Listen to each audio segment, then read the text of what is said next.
Ganito yan, ganito.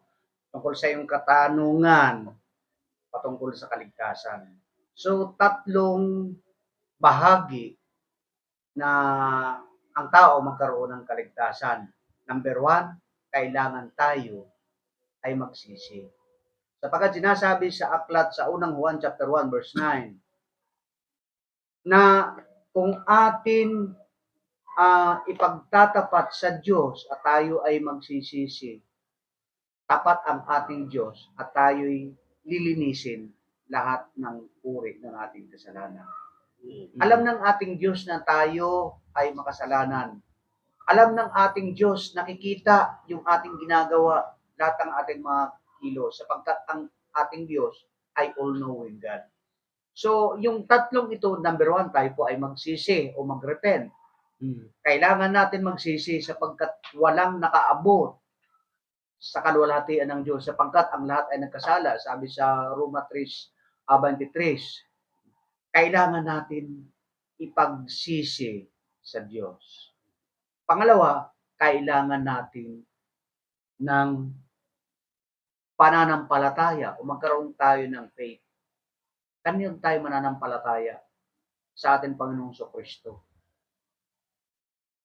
Ibinigay lahat ang kapangyarihan, sabi sa Matthew chapter 28 verse 18, ibinigay lahat ng kapangyarihan dito sa lupa at maging sa langit.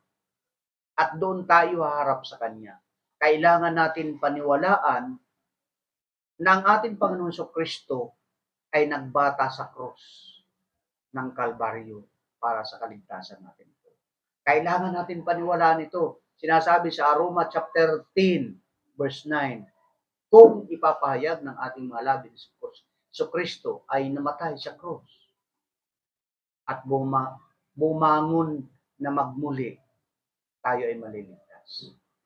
Pangatlo, kailangan natin tanggapin ang Panginoong Kristo bilang Panginoon at tagapagligtas. Sabi sa aklat ng Juan chapter 1 verse 12, mas maganda basahin natin. Sabi dito sa aklat ng Juan chapter 1 verse 12.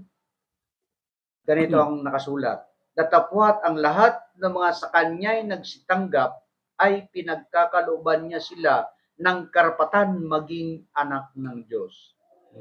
Sa makatuwid bagay, ang mga nagsisampalataya sa kanya sa pangalan. So maliwanag ito, kailangan natin tanggapin ang Panginoong Kristo dahil ito lang ang pagkakataon na tayo maging anak ng Diyos. Amen. Sabi rito sa verse 13,